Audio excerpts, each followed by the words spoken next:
नमस्कार आप सभी का मैट और मसाला चाय यूपी योद्धा की ओर से आप सभी का स्वागत है। और हमारे गेस्ट आज के रोहित बालियान और जेम्स कमवेती, आपका भी स्वागत है। Welcome James, welcome Rohit. Thank you welcome, thank you. नमस्कार सभी फैंस को। और मैट और मसाला चाय पे आज फिर हम एक बार फिर जुड़े हैं अपनी टीम के लिए कि टीम में क्या कमियां हैं, क्या खूबियां हैं, कहाँ दिक्कत हो रही, कहाँ नहीं। तो देखिए, हम लोग बोलते हैं रिशांक भाई, लेकिन टीम में जो खेल रहे हैं खिलाड़ी, अनुभवी बिल्कुल। खिलाड़ी भी है और कंटिन्यू हर सीजन खेल रहे हैं।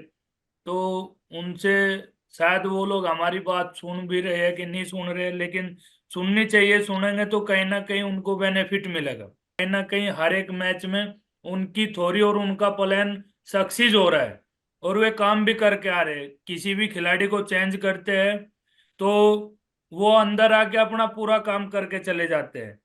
बिल्कुल। कोई भी किसी भी टीम को उठा के देख लीजिए आप, जो भी एनवाईपी आप यूज कर रहे हो वो भी काम कर रहे हैं। और अगर काम नहीं कर रहा है तो 40 मिनट मैच खिलाने का कोई मतलब नहीं बैठता। आप एक्सपीरियंस प्लेयर है, उस पे शुरुआत में भरोसा दिखाना चाहिए मेरे और हिसाब आप से। उसको बाद के 17 सेकंड में चेंज करके, बिल्कुल। क्या 17 सेकंड में मैच जिता देगा क्या? वो क्यों चेंज कर रहे हो उस हाँ, समय? मेरे से या पहले तो भी हो अपनी सकता। गलतियां ही ना कवर्ड करो। अपनी बिल्कुल गलतियां दिखाना चाह रहे तो उस समय क्यों मैच पे लाना चाहिए? नहीं लाना चाहिए। एक पॉइंट में थोड़े मैच जीत जाएगा। तो बिल्कुल। पूरा बिल्कुल मैच आपने बाहर बैठा के रखा, फिर 17 सेकंड में आप उसको चेंज कर रहे हो। और एक बात और है रिशांक भाई, हर मैच डिफेंडर ही नहीं जिताएंगे। रेडरो रेडर्स को को भी खेलना। अपना मैच में उपयोगिता दिखानी पड़ेगी। जैसे मैं कोच सर का इंटरव्यू सुन रहा था कि कहीं ना कहीं खिलाड़ी नितेश 5 के डिफेंस में टूट गए और वहां से कोई दिक्कत हुई। देखिए, खिलाड़ी है, टूटेंगे भी लाएंगे भी, लेकिन जब सुरेंद्र हाँ, गिल को पूरा पॉइंट चाहिए था। पूरा मैच की अगर बात करें तो नितेश अच्छा खेल गया हाँ, डिफेंस में। नितेश बाकी अच्छा खेला, बाकी गलती भी होगी। हाँ, गलती भी हुई। मुझे लगता है हम्म। मैच का टर्निंग पॉइंट जो था, जो गुजरात के खिलाफ अपना इसके पहले का मैच हुआ, तो उसमें जो सुरेंद्र गिल जो डू और डाई रेड में जाके फंस गए 2 बार, वहां हाँ। से मोमेंटम। एक तो 6 और 7 का डिफेंस है सुरेंद्र गिल की। एक मुझे कमी ऐसी लगती है, प्लेयर बहुत बढ़िया है, खेलते बहुत अच्छा है, मैच को पूरी तरह से डोमिनेट करते शुरुआत से, है ना। शुरुआत से पॉइंट स्कोर करते अपने टीम के लिए। अगर डिफेंस नहीं चल रहा है, दूसरे रेडर्स नहीं चल रहे, तो अकेले जिम्मेदारी लेके मैच को लीड करते और अच्छी लीड बनाते, अपनी टीम के लिए एक मोमेंटम सेट करके देते। पर आखिर में जाके जब भी क्रूशल सिचुएशन रहता है, इसके पहले भी 1-2 मैचेस में मैंने देखा सुरेंद्र गिल को, 6 और 7 का डिफेंस जो है सामने वाली टीम का, वो सुरेंद्र गिल के लिए एक बेनिफिट है। उसका फायदा वो क्रूशल मोमेंट पे उठा नहीं पाते, जहां पे डू और डाई सिचुएशन आई, या फिर टीम का वो गेम चेंजिंग मोमेंट होता है, कि वहां से अगर सुरेंद्र गिल पॉइंट लेके आए, तो अब टीम का जो मनोबल है वो बढ़ते रहेगा और मोमेंटम जो है वो पूरे टीम के पास आएगा।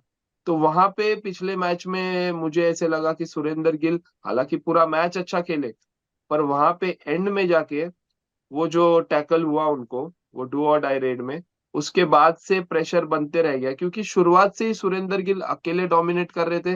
डिफेंस का थोड़ा बहुत साथ मिला, बाकी रेडर्स का बिल्कुल साथ नहीं मिला था उनको।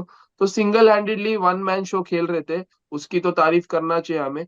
पर एंड में जाके अगर इतना अच्छा खेल के तुम एक गलती कर बैठते हो, जहां पे तुम्हें उसके कारण मैच गंवाना पड़े, तो वो एक बहुत बड़ी गलती होती है मेरे हिसाब से। देखिए रिशांक भाई, मैच इन्हीं को खेलना पड़ेगा। जीत भी इन्हीं को दिलानी है, हार भी इन्हीं को दिलानी है। लेकिन बिल्कुल। मेरा मानना यही है कि टाइम पे अगर आप एक पॉइंट भी अपनी टीम को, जिस टाइम टीम को जरूरत है, उस चौदह टाइम पे पंद्रह देना पॉइंट बेटर। लाने से कुछ नहीं होता, लेकिन कुछ अगर नहीं टाइम होगा। पे एक पॉइंट भी टीम के लिए लेके आ रहे हो तो कहीं ना कहीं आप टीम को फायदा होगा। विनिंग की ओर लेके जा रहे हो। वहीं बिल्कुल। अनिल से थर्ड मेरी एड वही वही करवाइए। वही कहने की बात थी, वही कहने की बात थी। अगर तुम सुपर 10 लगा रहे हो, इतना अच्छा परफॉर्म कर रहे हो पूरे मैच में, इंडिविजुअल परफॉर्मेंस आपका हो रहा है अच्छे से, पर उसके अलावा क्या, टीम का क्या, टीम कैसे हाँ, जीतेगी, वो बहुत टीम इंपॉर्टेंट जीतेगी है। कैसे? और उस सिचुएशन को, डू और डाई सिचुएशन आई, सुरेंद्र गिल रेड पे गए, 7 का डिफेंस था, तो प्लस पॉइंट जो है सुरेंद्र गिल पे होना चाहिए। वो उसे कॉन्फिडेंट लगना चाहिए, अरे मेरा मेरा स्ट्रॉन्ग जोन है ये 7 और 6 का डिफेंस में, इसमें कैसे पॉइंट लाऊं, कैसे भी मैं ला सकता हूँ पॉइंट, इतना भरोसा होना चाहिए उसको। पर उन्होंने पूरी तरह से टेम्प्ट हुए, पता चला कि बोनस ही करेंगे, फजल के पास गए, फजल बार बार उनका एंकल होल्ड कर रहे, फिर भी वहीं पे जा रहे। आगे इतना कवर जो रवि नया उन्होंने खिलाया था उसको अगर टच करते फिर भी हो जाता, कुछ कुछ प्रॉब्लम नहीं होता। पर एक ही जगह पे खेलते रह गए, पूरा प्रिडिक्टेबल हो गया उनका मूवमेंट और वो टैकल होना पड़ा। मुझे ऐसे लगता है कि वहां से पूरा जो मैच का जो मोमेंटम है वो चेंज हुआ। सुरेंद्र गिल अगर वहां पे सक्सेस होते तो फिर डिफेंस थोड़ा कॉन्फिडेंट होता, सामने वाला फिर जब डू और डाई रेड के लिए आता तो तब जाके मैच बन सकता था। पर वहां पे कहीं गड़बड़ हो गई मैच में। बिल्कुल रिशांक भाई, देखिए आप प्रैक्टिस करने तो जा नहीं रहे वहां। देखिए आपने 20 या 22 रेड मारी, 22 रेड में आपने 20 बार अटेम्प्ट किया होगा बोनस का। तो आपके बिल्कुल तो प्रैक्टिस मूवमेंट में पता रहता है कि आप कहाँ से पैर डालोगे और बोनस क्लियर हो जाएगी। बिल्कुल। वो आप आप झूठा जा रहे हो। मैच में हाँ, आके आप प्रैक्टिस नहीं कर सकते। मैच में वो आना ये है तो आपको अगर बीस 20 बाईस बार अटेम्प्ट किए तो अटेम्प्ट 20 करना, के फजल 20 इतना बोनस पागल नहीं होने है कि चाहिए। फजल आपको Right. एंकल नहीं उठाएगा। फजल बस बहुत ही, बिल्कुल फजल एक ऐसा मात्र डिपेंडर है इस प्रो कबड्डी सीजन में। अगर उसके पास लीड हो गई, उसकी टीम के पास लीड हो गई, तो बहुत ही कम ऐसा चांस आया है कि उसने अपनी लीड को गंवाया है। वो गवाया है। अपने खिलाड़ियों को ऐसे एकत्रित करके खिलाता है कि लीड अगर उसकी बिल्कुल टीम के ऊपर आई तो वो उसी लीड से बरकरार अपनी फॉर्म मेंटेन को करता है। वापसी करता है। तो बिल्कुल मानना यही है, देखिए एक सुरेंद्र टीम गिल है का यही अच्छे। प्लानिंग होना चाहिए।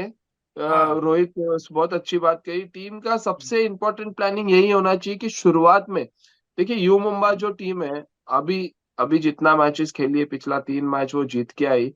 उनका एक हम्म। पैटर्न मुझे याद है कि शुरुआत में उनके रेडर्स जो है, 2 रेडर जो है लगातार पॉइंट स्कोर करते शुरुआत के 10 मिनट में, अपने टीम को लीड लेके देते। 6-7 पॉइंट का लीड आ गया, वो उनके डिफेंडर्स गलतियां करते हैं, नहीं ऐसे नहीं, पर वो लीड को मेंटेन करते हैं, लास्ट तक ले जाते हैं वो लीड को, लास्ट के 2 मिनट 3 मिनट तक वो लीड को ले जाते हैं।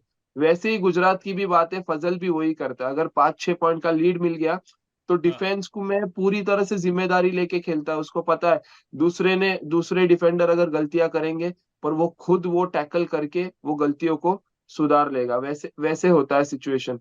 तो यूपी योद्धा में हमें योद्धास में ये हमें देखने नहीं मिल रहा है आजकल की डिफेंस जो है वो जिम्मेदारी लेके टीम का जो एक मोमेंटम आ जाता है टीम के पास, वो बरकरार रखते नहीं है और गलतियां कर करके मोमेंटम खो सही देते हैं अपना पूरी सही तरह से। बात बोले रिशांक भाई। एक मैच के लिए हम रेडरों के बारे में बोलते हैं, एक मैच के लिए हम डिफेंस के बारे में बोलते हैं। देखिए जिस दिन दोनों चले, दोनों ने अपना वर्क किया, आप अपनी ड्यूटी माने क्या ये मेरी ड्यूटी है, मैं ये काम करूंगा।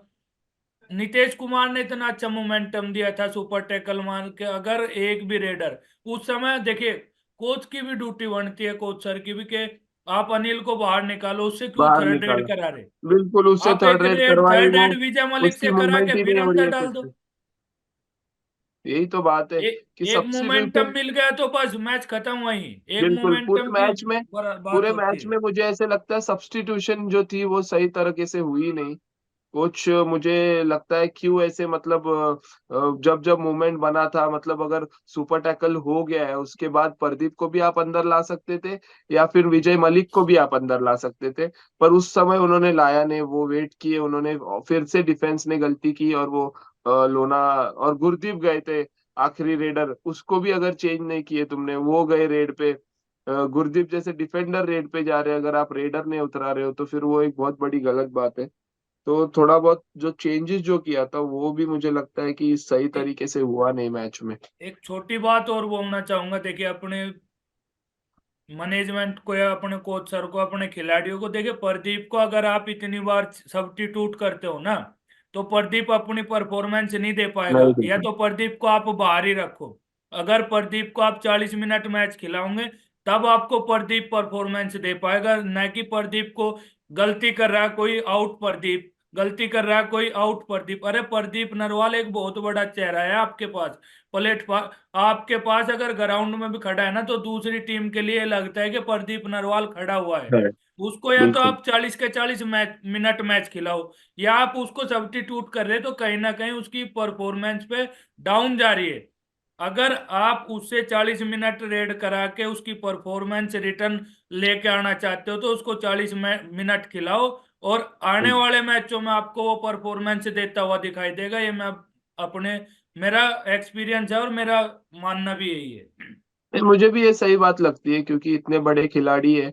और थोड़ा बहुत अगर स्पीड पे प्रदीप नरवाल ने अगर काम किया, अभी भी देर हुई नहीं है, मुझे ऐसे लगता है कि थोड़ा बहुत जो मूवमेंट है प्रदीप के वो थोड़ा स्लो हो गए हैं। मतलब प्रिडिक्टेबल हो जाते हैं, डिफेंस को पता चल जाता है कि अब जाके प्रदीप नरवाल रुके हैं, वहां पे उन्हें अटैक करना चाहिए।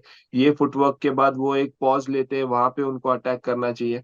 तो वैसा थोड़ा प्रिडिक्टेबल हो गया है। वो चीज अगर कोच ने नोटिस की, या फिर जब जब टीम मीटिंग होती है तभी वीडियोस देखते हैं हम टीम के, खुद के परफॉर्मेंस देखते हैं, सामने वाली टीम के परफॉर्मेंस देखते हैं, तो वहां पे जाके कहीं ना कहीं वो चीज हमने नोटिस करके दिलानी चाहिए प्रदीप नरवाल को कि यहाँ पे गलतियां हो रही है, उसे थोड़ा तुम सुधारोगे तो तुम अपना प्रदर्शन है वो जारी रख पाओगे।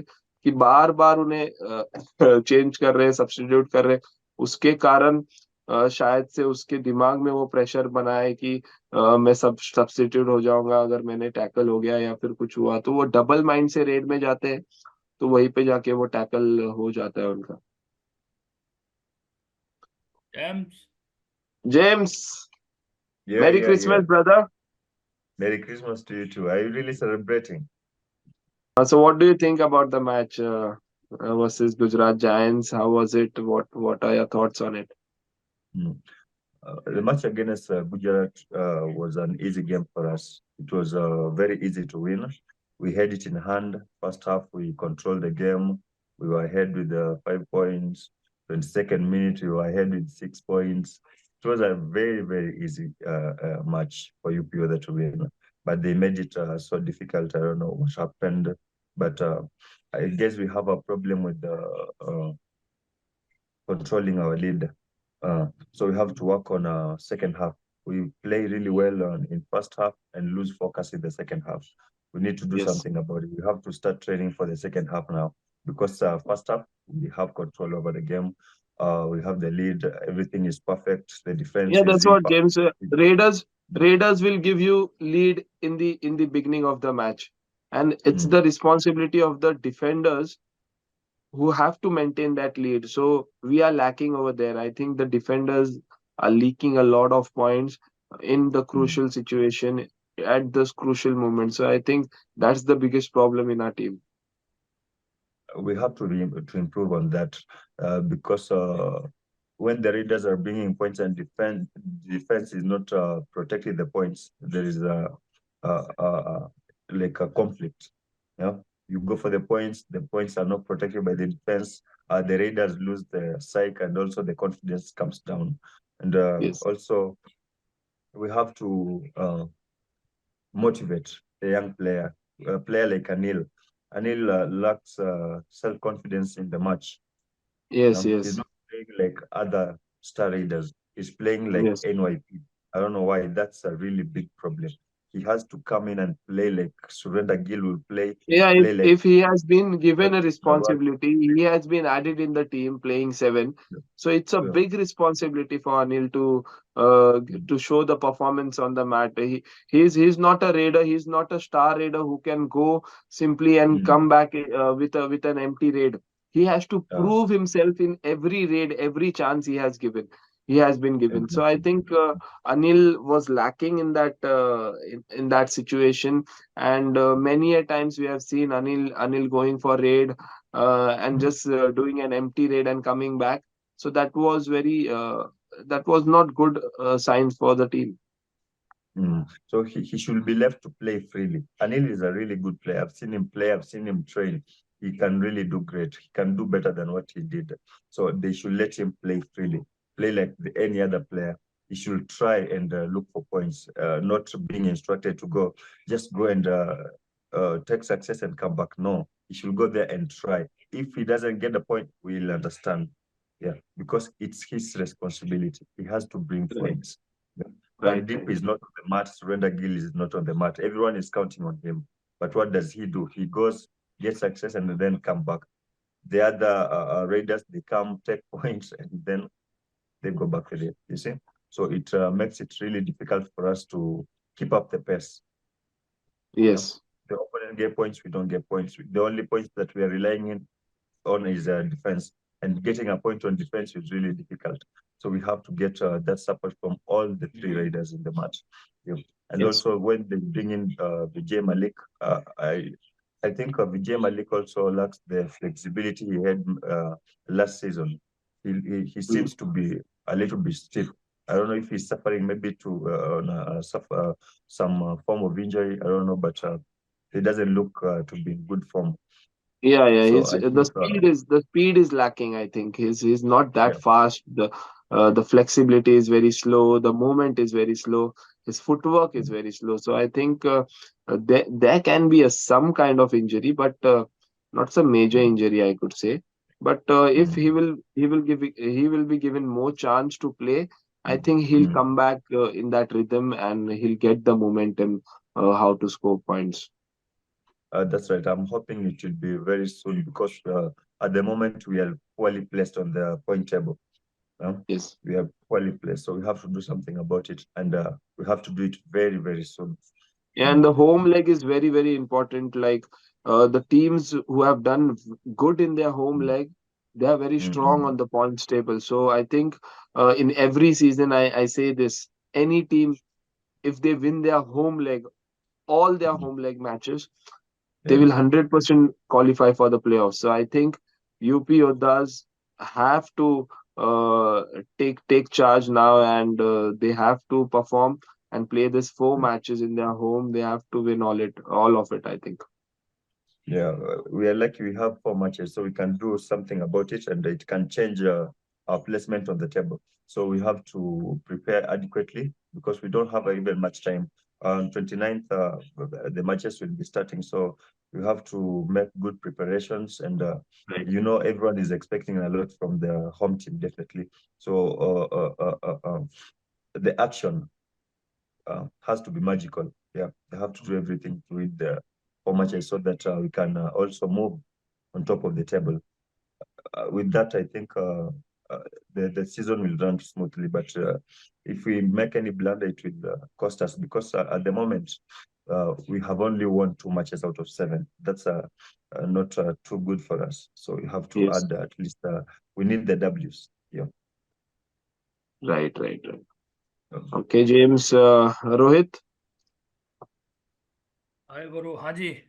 देखिए, होम लेग में 4 मैच है, चारों के चारों बड़े मुकाबले हैं और 7 बिल्कुल मैच हो चुके हैं। 4 मैच, ये 11 मैच लगभग आधे मैच आप खेल चुके होंगे। तो बराबर। होम लेग में जीतना बहुत जरूरी है क्योंकि 4 के 4 मैच ये बहुत इंपॉर्टेंट रखते हैं अगर आपको रेस बिल्कुल। में बने रहना है, प्ले 6 में बने रहना है, क्योंकि और हर एक टीम ये। एक सिंपल फंडा है रोहित।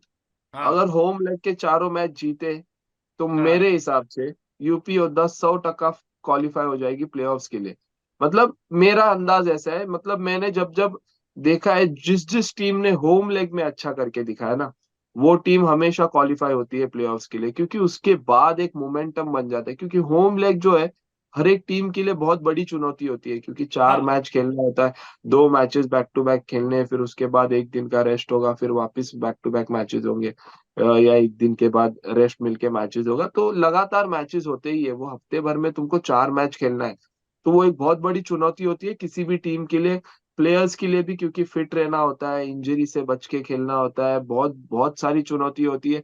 अभी तो होम लेग इस सीजन में बहुत अच्छी तरह से प्लान किया गया है, पर इसके पहले तुम्हें पता है कि होम लेग में जो मैचेस है, 5 मैचेस होते थे और 5। लगातार एक के पीछे एक मैच हर दिन खेलना पड़ता था हमको। तो वो एक बहुत बड़ी चुनौती होती थी। तो अभी ऐसा है कि 4 मैचेस है होम लेग में, बहुत अच्छा अपॉर्चुनिटी है यूपी योद्धा के लिए कि पहली 2 मैच बैक टू बैक होंगे, वो 2 मैच टारगेट करना चाहिए।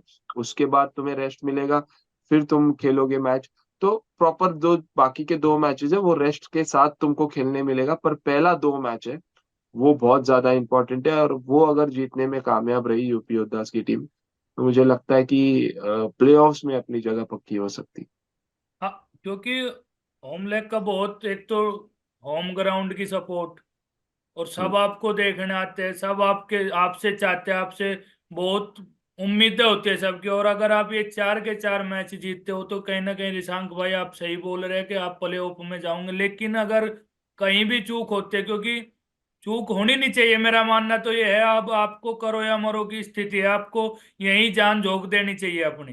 बिल्कुल क्योंकि जो आपने सीखा है, जो आपने ट्रेनिंग की है, जो यही है 4 मैच, अब लगातार जो 4 मैच है इसमें आपका पूरा टीम एकजुट होकर खेले, क्योंकि 12 मैच में आपको बहुत समय मिलेगा, क्योंकि 1.5 महीने का समय मिलेगा। वो हाँ, तो फिर आप तो एक एक, आराम से मैचेस हाँ, होंगे तुम्हारे। रिकवरी सिर्फ भी हो अभी जाएगी, आप फिट भी हो बिल्कुल जाएंगे। और बिल्कुल ये चारों मैच भी बड़े टफ मैच बैठते थे कि बुल्स के साथ आपका मैच है। अगर बिल्कुल आप पूना और बुल्स का मैच उठा के देखो तो आप मैच को भी देख सकते हो। अगर उसी टाइप का थोड़ा भी प्लान, मतलब उन्होंने 100% किया, अगर आप 70% भी उस प्लान पे जाते हो तो कहीं ना कहीं बुल्स ज्यादा अच्छी टीम नहीं है कि आप सही है। नहीं हरा सकते बुल्स को। बिल्कुल वहां ठीक है, परफॉर्मेंस कर रहे हैं, इतनी खास कोई परफॉर्मेंस है नहीं। कल देखे अकेला पवन कुमार था, 3 पॉइंट से मैच जीती। और आप बिल्कुल में तो सब एक्सपीरियंस है, सब अच्छे चीज। प्लेयर है, सब अच्छे हाँ, खिलाड़ी है। अच्छे खिलाड़ी हो आप। और हमने पहले प्री प्री शो में ये डिस्कस भी किया था कि सुरेंदर गिल और प्रदीप नरवाल ये रुक के खेलेंगे, विजय मलिक को थर्ड रेट की जिम्मेदारी देगी तो बहुत अच्छा प्लान होगा वो। पर वैसा हमें कुछ देखने नहीं मिला। अगर अनिल कुमार को आपने उतारा है अंदर तो उस पे जिम्मेदारी देनी चाहिए थी थर्ड रेट में उनको भेजने की।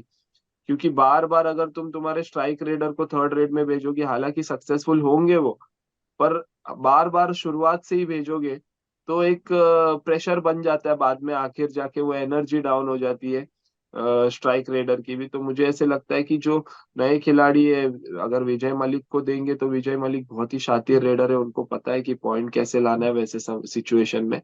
और सिचुएशन देख के अगर, देखिए हमेशा हमने प्लान किया है उसके हिसाब से मैच चलता है, ऐसा नहीं है, थोड़ा बहुत ऊपर नीचे होता ही है। पर एक या दो, प्लान वन प्लान टू, ये दो प्लान तो होने ही चाहिए किसी भी टीम को कि क्या करना चाहिए करके। और बाद में मैच शुरू होने के बाद और कितने प्लान अंदर चेंज होते हैं वो टीम के कोचेस डिसाइड करेंगे, कैप्टन और जो प्लेयर्स है वही डिसाइड करेंगे। पर एक दो प्लान तो होनी चाहिए। पर ये इतने दो मैचेस हुए पिछले, उसमें ऐसे लगा नहीं कि यूपी योद्धाज एक प्लान के हिसाब से खेल रही है, या फिर एक स्ट्रेटेजी बनाई है उन्होंने कि कैसे इस मैच को हमने चलाना है। वो एक कमी दिखी हमें टीम में।